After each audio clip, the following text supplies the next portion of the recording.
بسم اللہ الرحمن الرحیم وبہ نستعین اما بعد۔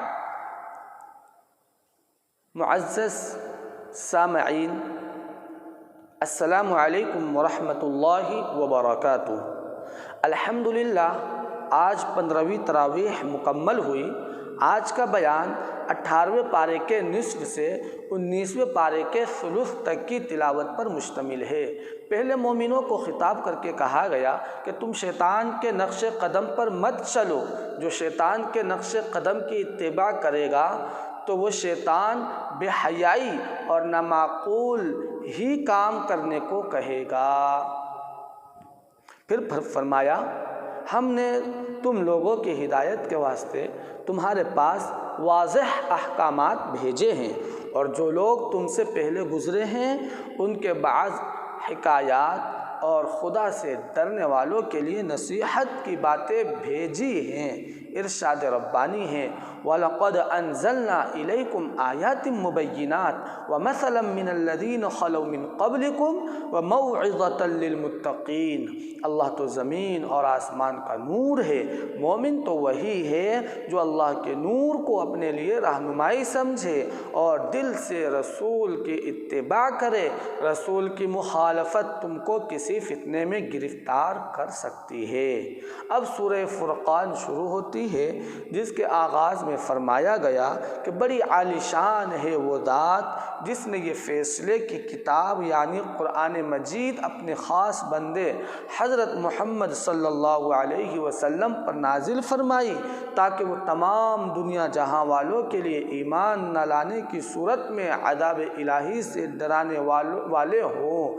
اخیر میں ارشاد باری یہ ہے کہ اے نبی جی صلی اللہ علیہ وسلم، تمہارا رب تمہاری مدد کے لیے کافی ہے۔ آپ لوگوں سے کہہ دے کہ میں تبلیغ دین کی تم سے کوئی اجرت نہیں مانگتا، میری اجرت تو بس یہ ہے کہ تم سیدھا راستہ اختیار کرو اور ایک ایسے بندے بنو جو زمین پر نرم چال چلتے ہیں، جہالت کے کاموں سے بچتے ہیں، اور اگر کوئی جاہل ان کے منہ آئے تو اس کو سلام کر کے الگ ہو جاتے ہیں۔ وعباد الرحمن الذين يمشون على الأرض هونا وإذا خاطبهم الجاهلون قالوا سلاما۔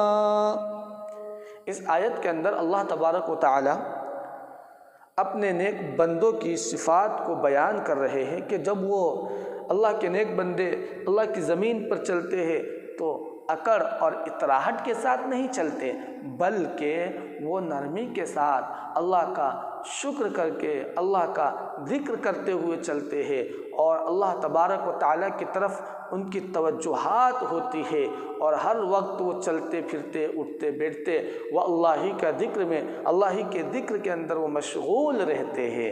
ایسا نہیں کہ وہ زمین کے اندر اتراتے ہیں، اکڑ کر چلتے ہیں اور زمین کو پاؤں مار کر چلتے ہیں اور اپنے آپ کو متکبرانہ چال کے اندر ڈھال لیتے ہیں۔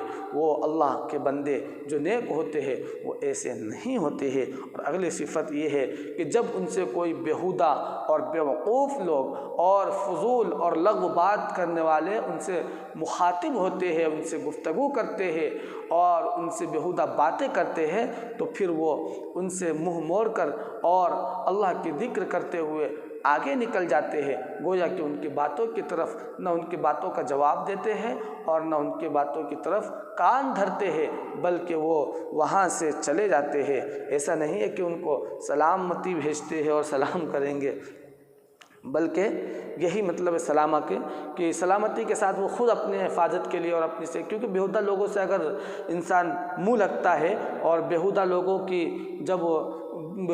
کی باتوں کا جب وہ جواب دینے جائے گا تو وہ جیتے گا نہیں، کیونکہ وہ باتیں تو ایسی لائے گا کہ بیہودہ ہی بات ہوگی اور لغو بات ہی ہوگی، اور جس کے اندر سوائے وقت کے ضائع کرنے کے اور کچھ حاصل نہیں ہوگا۔ اس لیے عافیت اسی میں ہے، عزت اسی میں ہے کہ کوئی اس طرح سے بات کرے، کوئی اس طرح سے بیہودہ حرکتیں کرے، سوال جواب کرے، تو اس کی باتوں کے اوپر کان نہ دھر کر وہ اپنی تنہائی کی طرف نکل لے اور اپنے راستے اور اپنے کام کی طرف وہ چل پڑے۔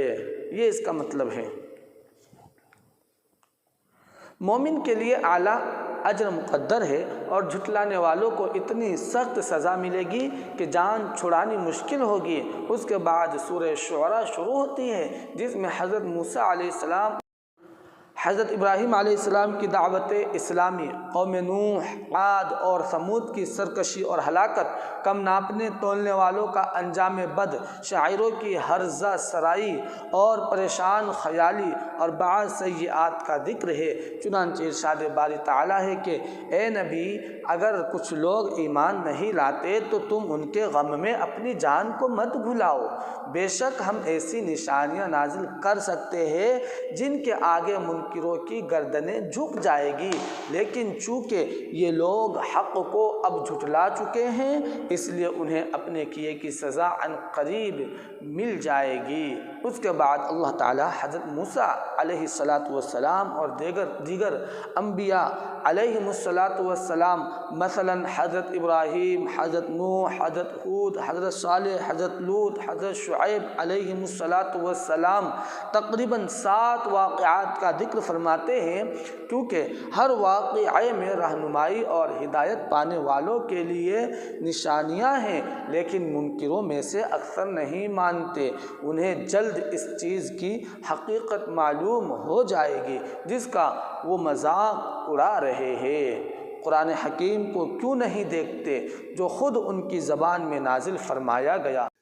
اے مخاطبو، کیا تم کو نبی صلی اللہ علیہ وسلم اور ان کے ساتھی ایسے ہی نظر آتے ہیں جیسے شاعر اور ان کے ساتھی ہوتے ہیں؟ کیا واقعی قرآن مجید تم کو کسی جن یا شاعر کا کلام معلوم ہوتا ہے؟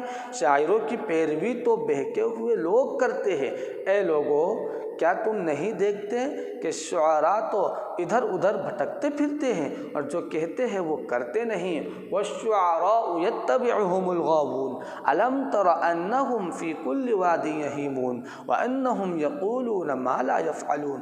ہاں، بلکہ ان شعراء میں سے جو لوگ ایمان لائے اور اچھے کام کیے، یعنی خلاف شرع نہ ان کا قول ہے نہ فعل، اور ان کے اشعار میں بیہودہ مضامین نہیں ہیں اور انہوں نے کثرت سے اللہ کا ذکر کیا ہے، تو ایسے لوگ مستثنیات میں سے ہیں۔ یعنی ایسے شعراء جو ہے وہ ان شعراء کے اندر جو بیہودہ بکواس اپنے شعر کے اندر، اپنے کلام کے اندر کہتے ہیں، تو ایسے جو اچھی باتیں اپنے شعر کے اندر نبی کی تعریف کرتے ہیں، حمد کرتے ہیں، کہتے ہیں، نعت پڑھتے ہیں، تو ایسے شعراء ان سے جدا ہے۔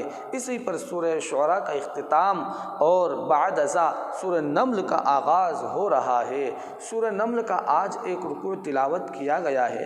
پوری صورت میں قرآن ہدایت و خوشخبری ہے اہل ایمان کے لیے۔ اس مناسبت سے حضرت موسیٰ علیہ السلام کی پیغمبری مل جانے کا ذکر، حضرت داؤد علیہ السلام اور حضرت سلیمان علیہ السلام کا تذکرہ، اور قوم ثمود اور لوط پر عذاب آنے کا ذکر ہے۔